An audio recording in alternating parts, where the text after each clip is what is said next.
So today I want to talk about this little Fujifilm 30mm macro lens.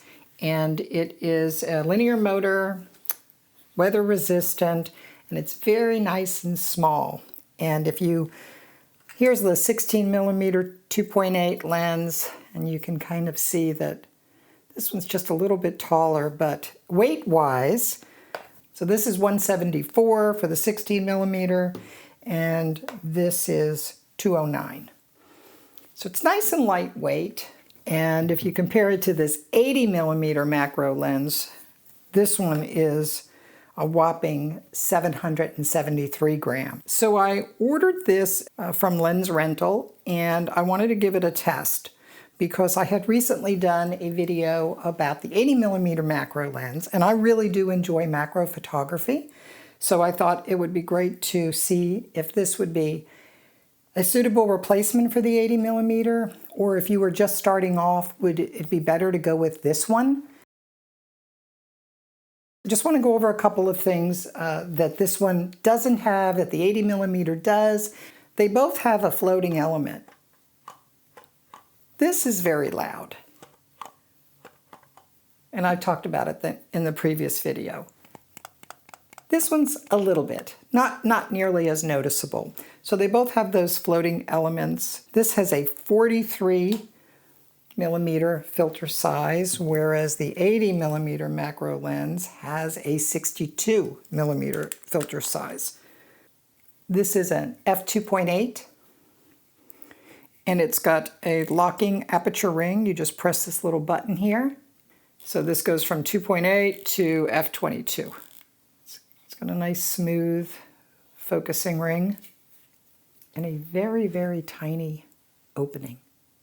If I didn't have my 23mm lens, or even my 35mm 1.4 lens, my original Fuji lens, I think the 30mm macro would be a good choice, but there are some caveats to that. The field of view, this is 30mm, the 80mm macro lens, that's another whole 50mm of distance that you get.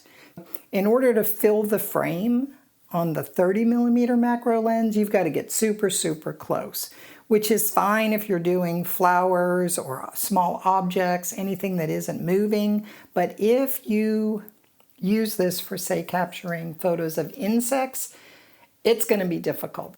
First off, this makes a great all-around lens because you can use this for street photography, you can use this for most macro situations, not all. It's definitely not ideal for capturing insects or anything that's moving. I think it's going to be much harder to shoot that with this lens than, say, the 80mm macro lens. The downside of this lens is the weight. It's just so heavy.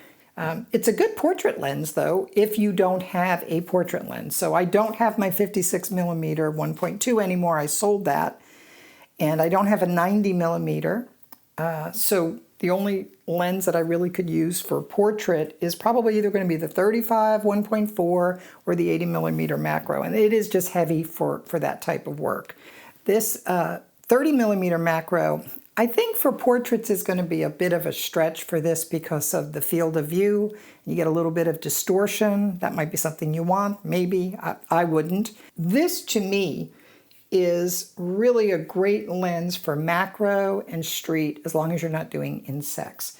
The 80mm macro is great for doing insects, for doing portrait, but this is definitely a better all-around lens. If I didn't have the 23mm or the 35mm lens, I think this 30mm lens would be ideal as a first lens because it's got the linear motor, it's pretty quick on focusing, and you get that benefit of that wider field of view, like the 23, between the 23 and the 35 in there. So this would make a great street or all-around lens, plus you can get up really close and take some close-up photos when you want to.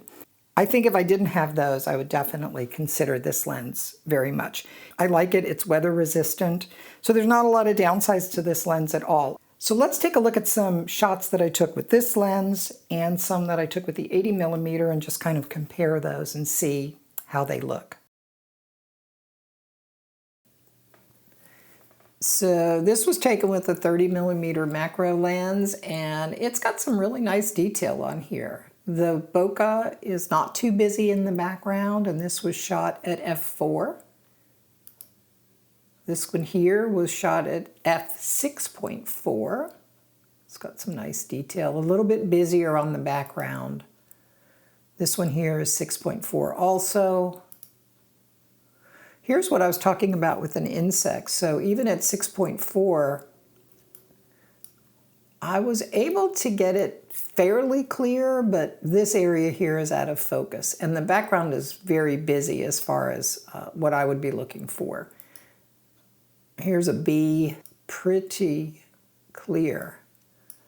Yeah, this was a good shot of the bee. The background's just a little bit too busy for me.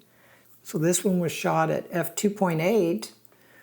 And the background is pretty good on this. And the flowers in focus, not all of it, because we're shooting at f2.8, but you know, I'm fairly far away from it in relation to what I would normally do on an 80mm macro lens. Now, if you compare that to, say, this one, which was shot with the 80mm macro lens, so here's a good example where we've got the 30mm here and the 80mm here. And this was shot at 5.6 on the 80. And look how nice and soft that background is. And then this one was shot at f2.8. And I still think the background is a bit busy, but totally acceptable. Here's another one with the 80. And I think this one came out really nice. Here's a couple more.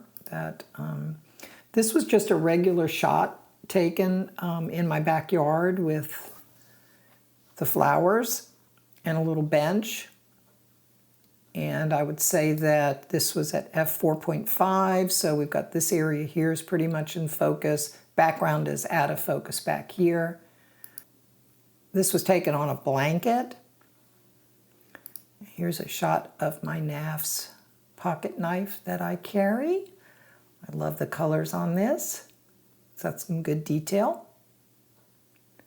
This was shot at f8. All of these were handheld. Here's a shot of that light that's hanging in my studio. You've got some nice detail down here. You can see all of this. And this was at f4. Here's a back of a sticky note, 30. This is f4.5. And one thing I do want to mention is, you know, this was taken with the X-T5, and the latest firmware, I've just noticed a little more hit and miss on the autofocus. I would say this one looks a little bit out of focus. This one I took, then one right after the other. I was actually using continuous mode, and I was surprised that I get some that are just not hitting it. This one here got a good shot. This is good at f5.6. This one here is an example, you know, at f2.8, it's pretty much out of focus. I took another one, and that one came in focus. And one more was a little bit further back. That one's in focus too. We're going to just quickly go over the specs between the 30mm macro and the 80mm macro.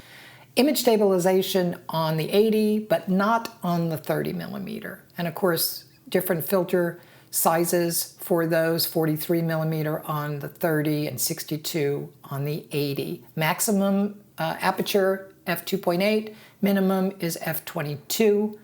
The minimum focusing distance is 10 centimeters on the 30mm and 25 centimeters on the 80mm. The weight, it shows here on this chart, it's 195 without the caps for the 30 and 750 grams without the caps for the 80mm. Next up is focus breathing, and I think this 30mm macro lens did a good job on the focus breathing. I recently did a video on focus breathing. If you want to see that, you can find the link for it in the description. My best performing lens on focus breathing was the 18 to 55mm, and I have to say, I still think that beats out this 30mm macro. But this did a fairly good job. There's a little bit of focus breathing.